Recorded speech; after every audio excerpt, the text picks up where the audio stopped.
เข้ามาตัวหนึ่งนะแต่ว่าไม่น่าจะใช่กระรอกนะเพราะว่าหน้ามันแหลมๆนะมองไม่ค่อยชัดแต่ว่าน่าจะเป็นหน้าแหลมนะตัวหน้าแหลมเดี๋ยวต้องเช็คดูดีๆก่อน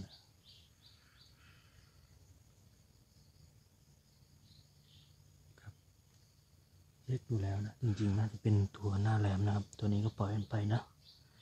ได้ยังไงเดี๋ยวรอให้สว่างกว่านี้อีกสักนิดเผื่อเดี๋ยวจะมีกระรอกเข้ามานะครับแต่ว่าตัวนี้เป็นตัวหน้าแหลมปล่อยมันไปนะครับเดี๋ยวรอกระรอกอย่างเดียว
ปล่อยไปจากแล้วนะ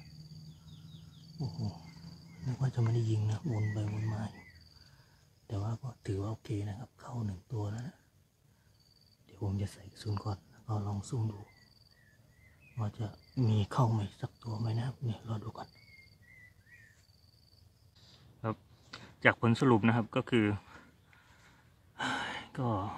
ฟ้าฝนไม่เป็นใจนะก็ยังสุดท้ายก็ยังได้ไปหนึ่งตัวนะครับ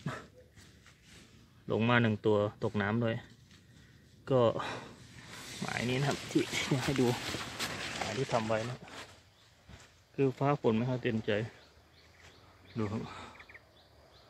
คือฟ้าสลัวตอนนี้ประมาณ9 โมงนั่งอยู่ประมาณ2-3 ชั่วโมงเลยละคือฟ้าสลัวแล้วก็สลับกับฝนลงเม็ดนะครับเป็นระยะดูแต่ว่าซุ่มก็ใช้งานได้ดีนะบางคนได้ดีดู